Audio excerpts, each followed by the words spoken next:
Welcome to Completing the Puzzle with Jason DeFranco. And this is a special one because we're doing a part two. Because in the last one, we were talking about, finding the people and doing all that. And Jason DeFranco is here with me. And, we got a whole new background. We got a whole production going on. But really, this is about finding the good people. Mm-hmm.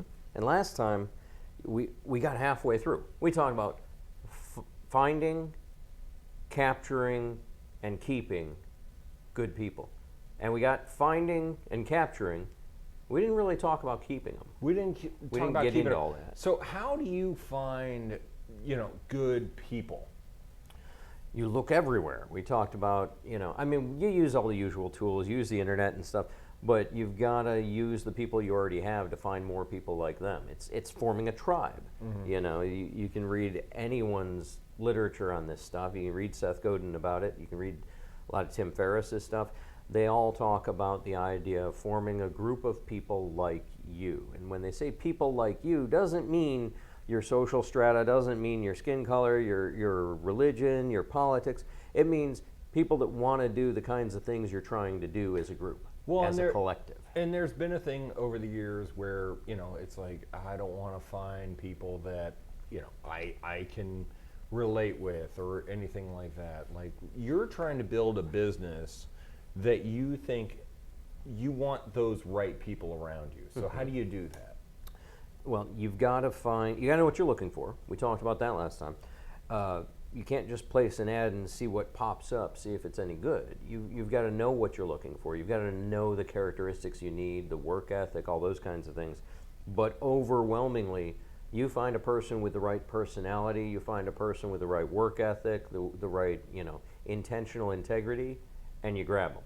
It doesn't matter what they know how to do at that point, because you can teach them the tasks. They don't know anything about my business when they come here. Mm-hmm. Half of them don't know anything about what my business does. And your business overall is, a dental lab, putting teeth together and everything like that. So you literally will go out and find people that you're like, I don't know if they can do it, but I know I can teach them, right? Yeah. What is that motivation that you push them towards? Well, growth, in a word. It's always about growth. What incentivizes two different people is two different things. It's where they're coming from. You got to get to know the people and what's important to them. But everybody wants to grow. Everybody wants to be smarter, stronger, faster, make more money, live a better life. Everybody wants that. I want it. Mm-hmm. Do you want it? Yeah. Oh, yeah. I definitely want it. So everybody wants that. And then it's a question of figuring out how that motivation works by balancing, reward and punishment. Everyone talks about discipline.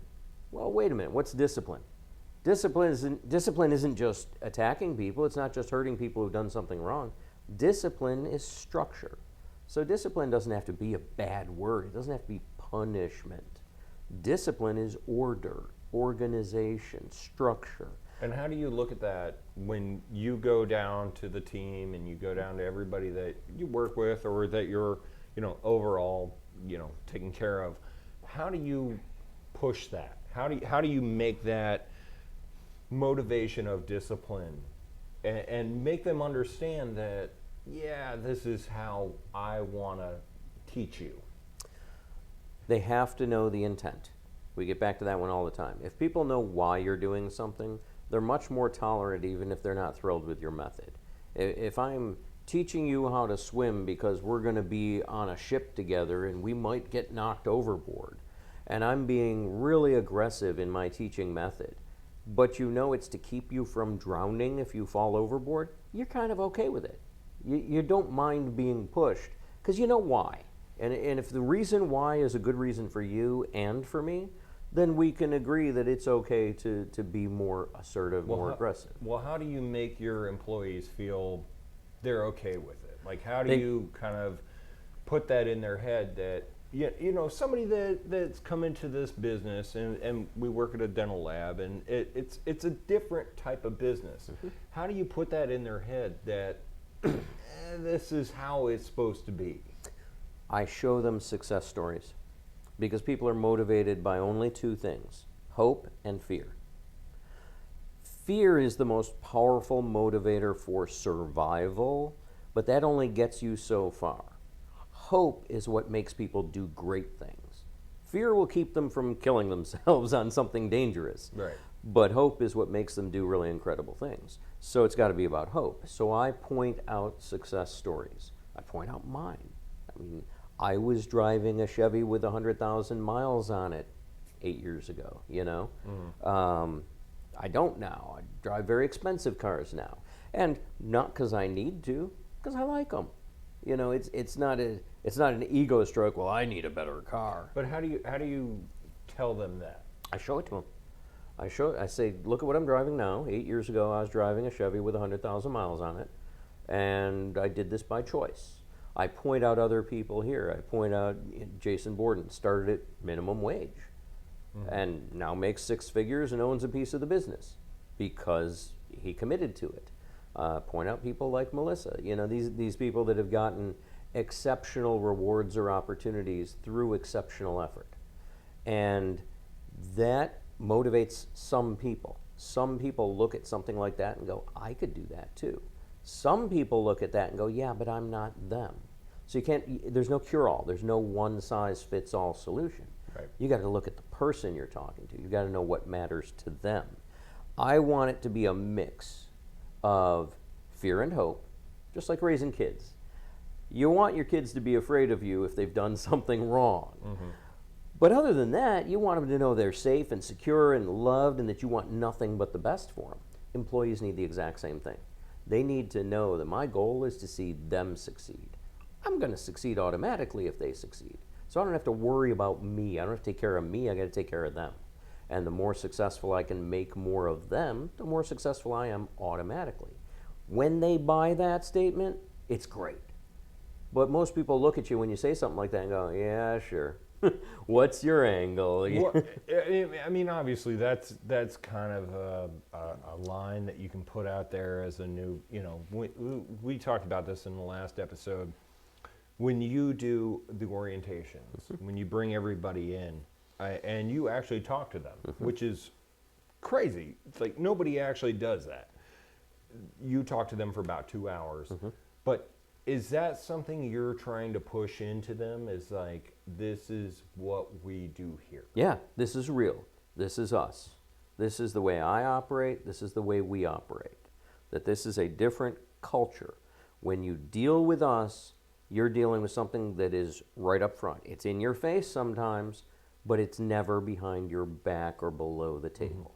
And how would you, you know, a new business owner, take yourself back, you know, 20 years about, you know, when you and Chad were opening this whole place, what would you say? It's only 7 years, not 20. 7 years, whatever, same thing. But how would you kind of talk to yourself way back in the day and go, look, this is what you should have done to new employees? I'd tell myself, don't be afraid. You're afraid of hurting people's feelings. You're afraid that a good person is going to leave because you're too honest. You're afraid that when you criticize someone, they're going to be hurt and not come back from it with strength and renewed ambition. You're afraid they're just going to feel criticized and attacked and go negative. I would tell myself, too bad, do it anyway. I would tell myself, be more direct, be more transparent. I mean, I tried to be that right from the beginning, but I still hedged because of that fear of hurting somebody or hurting our chances with somebody. Well, when you push someone that hard and everybody's got that, how do you reward people? So let's go through, you know, you've had people that have succeeded, you've had people that have done the good job. How do you reward them? And not in a monetary way and, you know, and go, hey, attaboy. How do you reward people? Any way you can. This is where it's fun to be a boss. You get to be creative in the way that you reward people. Figure them out. Figure out the thing that would mean the most to that person. Figure out things that show that you paid attention. I remember the first time I gave someone a gift for their kid. They had done a good job at work. I didn't give them something for themselves. I gave them something I'd seen on Amazon that I thought their kid would get a kick out of. It played to their hobby and stuff. I was like, oh, I saw this. I thought your son would like that. floored. Dead silence. They just looked at me for a second. Because they felt like you understood what they're doing. It was shock. Why does my boss care giving an S about my son? You know, why isn't he just talking to me about me? Instead, he's giving me something for my child. I don't know. It was probably $25. I probably spent $25 on something. But what did it mean to them? It meant an immeasurable amount to them. You couldn't put a dollar in the value on it. You could say $1,000. Nope. I got more appreciation and more connected to that person with that gesture of $25 than if I'd given them a $1,000 bonus on the same spot. Because it was meaningful. It felt like you gave a damn. It's personal. Yeah. And I understood how important family was to them. And doing something for someone in their family was way more important than doing something for them. Well, it's looking at the overall picture, and like, how do you feel like, you know, anybody else out there listening or hearing this, like, how do you feel that they should progress that in their company? In a small company, you know the people. Or you should. You need to. Otherwise, you don't know who the people are around you. In a small company, you know the people. That means you know what's important to them. And if you know what's important to them, go look for that. You know, it doesn't matter if it's movie tickets or it doesn't matter what. It matters that it means something to them. It doesn't have to mean anything to you. It has to mean something to the person you're giving it to. If you understand the person, you can find things that person will identify with and do things that relate to that. If I was going to do something nice for you, it would be a lightsaber or something. I wouldn't, because I'd assume you already have the lightsaber. I have too. I would find some obscure thing and go, hey, bet you never saw one of these before, because it was made in this little tiny shop in Peoria that no one's ever heard of that I happen to be driving past. You know, I'd look for things like that because they'd be meaningful to you. And I hear it all the time. I hear it when people are talking to other people. They're talking about things that I did for them or things that I gave them. And they're like, so it's more of a listening art thing. Like, you're walking around How the else lab. do you know people if you don't listen? That I think is one of the biggest things I've learned through, doing broadcasting and everything, is listening. And I think you do it kind of the best of just, I heard that little thing coming out. Or, you know, somebody's mom or dad is having an issue and I'll take care of it. You know what? I'll help you. I also, part of that is personal empathy. I try to understand people. It's like a habit or a hobby. I really want to understand why people do what they do. Psychology was always my favorite subject in school. I always, people watch the documentaries about serial killers and why did they do it or things like that. I'm not so much into the serial killer ones. I like the ones about great leaders or people that overcame adversity. I like knowing what made this person want to do something so difficult. What made them succeed at something that other people couldn't. I love learning about what was it about that person. So it's fascinating to me. It's easy to pay attention to stuff that fascinates you. So when I hear someone say something about what's meaningful to them, it registers to me because now I understand them a little better and I also understand why they do some of the things they do. And how do you feel that can go out to, other business owners and anybody can do it as they're starting it? Like, I know a lot of a business owners sit there and go, my workers do this. But do you feel like that's an important, thing that they need to do? Yeah, here's the thing. People, employees, team members are at once the best thing about business, about being a boss, and the worst thing about it. What do you mean the worst thing? Let's start. I mean, your largest headaches, your greatest fears have to do with the people you do stuff with, and your greatest successes and greatest sense of accomplishment has to do with the people you do things with. You listen to philosophy and they say, it's not the destination, it's the journey. Well, the journey doesn't happen without a destination. Right. Business is trying to be successful. A new business is trying to grow, is trying to get customers, is trying to make money, is trying to pay its debts, is trying to do something. It has a goal, it has a destination of success. Along the way, you do that with people. And most business owners forget that that's what actually makes it happen. They couldn't do it on their own. There are very few successful businesses based on a single person. They may be based on a single person's ideas, but most, if not all, successful businesses, truly successful businesses, are based upon a team accomplishing something together. And the things that bind that team together are the things that make it worthwhile. You know, we talk about our goal, we hit the Inc. 5000, we talk about all these things and we celebrate them. You know, we're about to get another Manufacturing Excellence Award, and we're going to celebrate it. Mm-hmm. But with who? I don't go home. I do. I'll go home and crack open a bottle of something and say, this was a good day. But I also celebrate it with everybody that we did it with. We order pizzas, we book party houses, we do whatever. Because that community, that binding together for a common goal is what gives it the power. It's not powerful without that. So you're grabbing people from the company and going, look, I want to celebrate this with you. Mm-hmm. How important do you feel that is to a company? I mean, onboarding anybody and bringing everybody in, how important is that to celebrate the successes with the company? I put my money where my mouth is. I bought a limo to take employees out to celebrate successes and to do happy hours.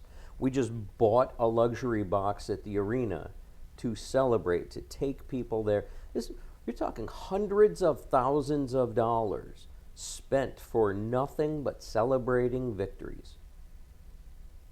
That's it. That's how important it is. And just so you know, he puts it up on the community site so everybody knows. Yeah, it's not a secret. No, it's not a secret. And he wants to push that. And I feel like that's fantastic. I mean, you'll text me in the middle of the night and go, hey, guess what? We just got a box. Look at this whole thing. Yeah. Because I think that you're trying to say, you know what? I'm making the effort. Mm-hmm. And how do you feel like that is important to somebody that's got a new business, that they're building everything up? Like, there's nothing in the world that you can invest in that shows as great a return as people. Nothing comes close. The best investment secret you ever got in your life. I've had people bring me secrets, bring me surprises, and not illegally, not insider trading, but the company I used to work for, it was a publicly traded company and it was going private. And I had someone tell me, you should buy more shares. And I said, okay. And I went and got some money out of the bank and bought a whole lot more. I had shares in the company. I was part of the company. But I bought a whole lot more shares. It wasn't insider trading. It was public information. But I didn't realize the impact it would have when the actual deal went through. Mm-hmm. And I invested, I don't know, I think $10,000 and netted about 50 out of it by the time it was all done. And that was fantastic. It was the greatest single transactional victory of my life kind of thing. Doesn't come close. $50,000, what's that? That's a year's pay for an average employee. So if that's a year's pay for an average employee in America, and that was the grand prize of all my investment efforts of my life, my one-time biggest victory. Then you got nothing out of it. I got nothing out of it. If I had taken that $10,000 and invested it in 5 people, spent that in whether it was money or time or interest or rewards, if I'd spent that money on 5 high potential people, my reward would be way more than $50,000. Mm-hmm. Because that's what happens. When we invest in a high potential person and it bears fruit, you end up, I bet Borden has driven in $3 million worth of new business in the last 3 or 4 years. Because of the investment you put in them. Mm-hmm.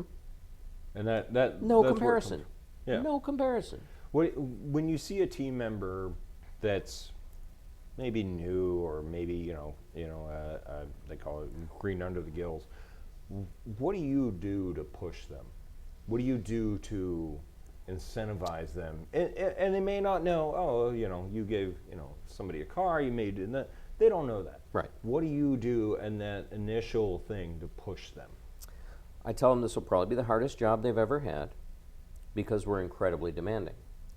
I also tell them this place, far more than any other place I've ever been exposed to, will reward you if you do what's required. If you take it to another level. If you do what's required, you'll be taken care of. If you do more than what's required, if you make it your own, if you treat it like this is your own place, the rewards will be as if it was your own place. So is that the initial thing? Is make it feel like you own it? Yeah. Make you feel like you're the owner. How can you, like, I don't know, tell somebody out there that this is your place? The examples work best. I point to someone. I point to Mags. Mags has only been here, what, 2-3 years? She wasn't a founding member of the company, but you would think so. You would think, definitely, with what she puts in. You would think that it was me, Chad, and Mags at the beginning or something, because of her level of commitment, her level of ownership, her seriousness about it, and her knowledge, the things she knows about how it needs to be. Okay? Well, again, hired it a little bit over minimum wage, and now making a really respectable salary with a lot of perks. You point to someone like that they see every day, that they know is killing it. You say, you realize that person was you 3 years ago. And they go, whoa. Because the assumption is, if they don't know how young the company is, the assumption is she's worked here her whole career. She's probably been working here 15 years. That would be my assumption looking at someone like that in another business. I would go, that person's probably been there for 10, 15 years. Well, you mentioned it in the last episode, and again, this is part 2, that you look out for people that are in the community, that are out there. I mean, you know, you pulled somebody in from Publix, you pulled somebody in from McDonald's, you know, you grab these people. For a person that's starting a business, that they're putting it out there, that they're like, oh, okay, well, I need to, you know, bring in people. How important is that to look, just kind of have your blinders on and look for those people? It's critically important. It can't be overstated. Here's the thing. Having been an operator of several small businesses now, I know that at the beginning, you're tuned into customer and product. You're tuned into an opportunity. Oh, if I could get that person to buy my product. Oh, if I could get that product on my shelves. Oh, if I could make that product or deliver that service, that's how much money I can make. You watch Shark Tank. Yes. And people go in, they go, well, if we could get just 1% of consumers to buy this thing, we'd all be multi-billionaires. And they always get shot down. So yeah, how are you going to get 1% of anybody to do anything? Yeah. You don't have that impetus. It's the same kind of thing. Entrepreneurs are very excited about their own idea. I know, I am. And they forget that they need other people to execute that idea. Or they think about it strictly as cogs in a wheel, like buying a piece of equipment. Well, I'm going to need a marketing person, I'm going to need a salesperson, I'm going to need one of these. And they fill the slots. But the thing is, you're paying for 2 skilled hands, you get a free brain along with it. Use all of it. So you're looking out for somebody. Yeah. The only way you're going to use all of it is if you understand all of it, and if you're constantly looking for it. So if you've ever been looking for a car or a house, you get cued in, you know, you dial into the ads, you dial into the signs. You can spot, when you're looking for a new house, you can spot a for sale sign from a mile away. You know, you just automatically go, is that one for sale? People do that. And then even after you buy a house, you know how you keep looking accidentally? You can't turn it off for a while afterwards. You just keep noticing every house for sale or every car that's for sale if you're looking for a car, whatever that is. It's the same thing with entrepreneurs. With some of them, it's customers. They're always seeing a customer everywhere. And some of them, it's more product. Oh, yeah, I could make one of those. Especially today with so many, you know, startup entrepreneurs. You know, you can buy a 3D printer and make virtually anything in your garage, and you start out making stuff that you saw on Pinterest, and after a while you find out there's an industrial need somewhere. That big companies need these things. So now you want to make a whole bunch of them, so you're still very caught up in your idea, your creation, but you need people. And if you pay less attention to the people than you paid to your idea, your creation, you're going to short sell it. You're going to have a flawed organization that won't deliver on your dream. So you're targeting the people, and I get that, but I always look at the way you hire people and the way everybody's coming, you know, into this business, and it's a dental lab type business. what do you kind of target as a person that you want to work with? Like, what do you look at and go, that guy or that girl? Alertness is first. I want to look in their eyes and see the lights are on. I want to see that they're hungry, they're excited. Even though it's a job interview, they still got to be a little bit excited. Then I want to hear their answers to questions. I want to hear that they answer questions with thought, that they don't give canned answers. What do you mean thought? You know, like we talked about during the interview, if you ask the same questions, you get the same answers over and over. I like the trick questions that people use in interviews. You know, how many windows are there in New York City, or how many phone books, or just these questions that would be impossible to answer in an interview setting. You know, you're not allowed to Google it and find out. But I want to hear the thought process. How many landscaping companies do you think there are in Orlando? I don't know, 50? Why do you think 50? Just seems like a good number. Okay, I'm no longer interested. Person goes, 50? Why do you think 50? Well, I mean, I see 5 around my neighborhood, and there's 10 neighborhoods around. Oh, wait. No, that would just be my side of town. Gosh, there must be more like 500. About 300, you know, because welcome to Florida. There's a reason Yeah. that they're thinking it through, because that's problem solving. That's logical thinking. That's critical thinking. And a person who can do that can do a lot of other things. So what you're saying is kind of, you know, anybody out there that's looking for a new employee, push them. And make sure they can think for themselves, not just give the answer you expect. And is that in any position that you would Any put position. anybody in? Any position. I don't want below average or even average people working here on any scale. Whether it's intellectual, whether it's creative, whether it's work ethic. I don't want average. I want people who are exceptional. I want all people who are exceptional, all in different ways. Someone can be a radical introvert, and that's great if they're exceptional and do a great job. They don't have to be this gregarious, outgoing person. They just have to impress me that they're really going to be thoughtful about what they do and that it matters. So when you put someone in that, and let's wrap it up with this.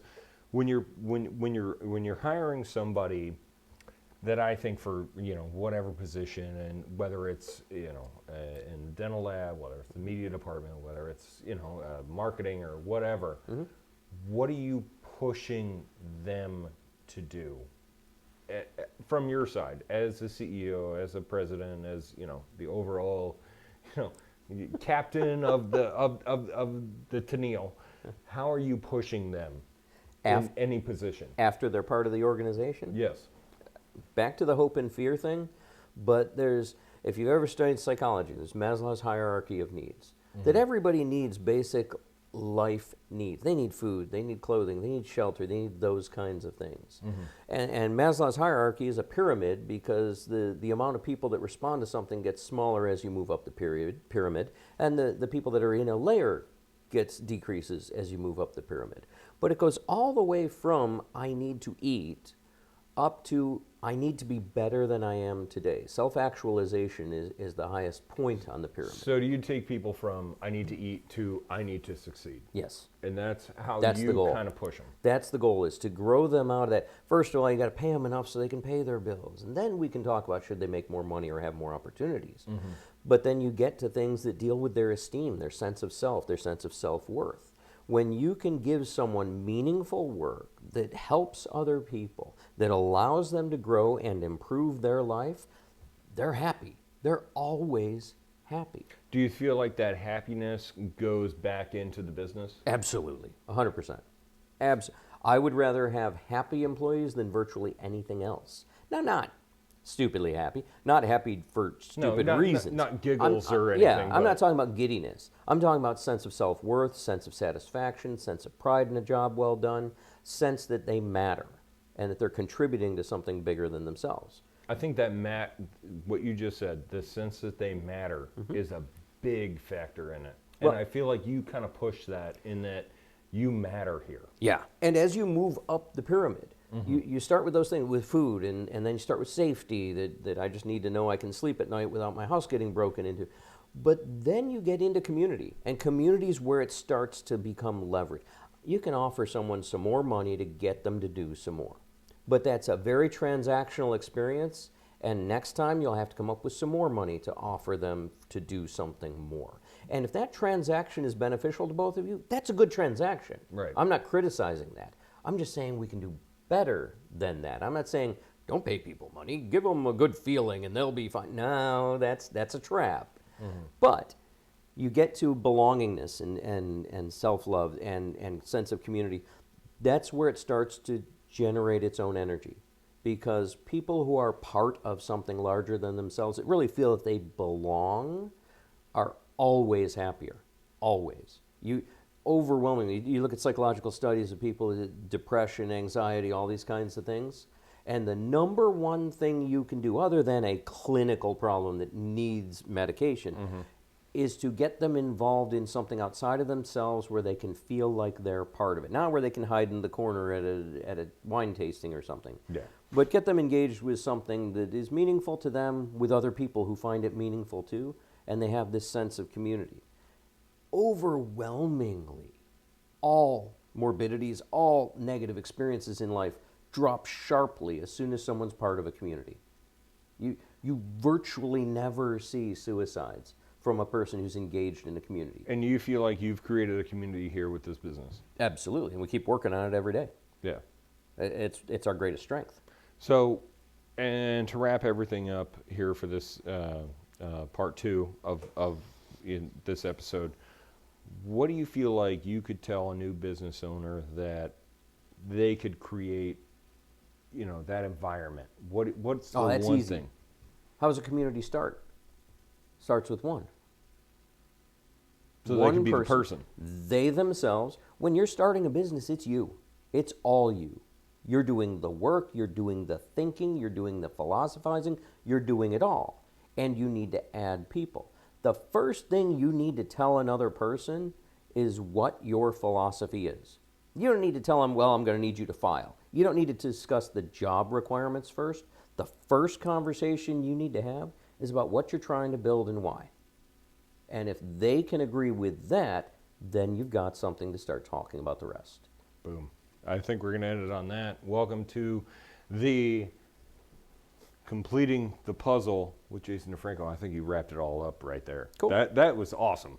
Like, I'm just going to say that was awesome. Make sure you hit the subscribe button. Make sure you hit the like button on the Facebook. And make sure you keep following us, because we're going to do this bi-weekly, weekly. I don't know. We'll figure it out. We'll just throw one up there every once in a while. But make sure you like us. And till next time, peace and love. Peace and love. Thanks, Matt.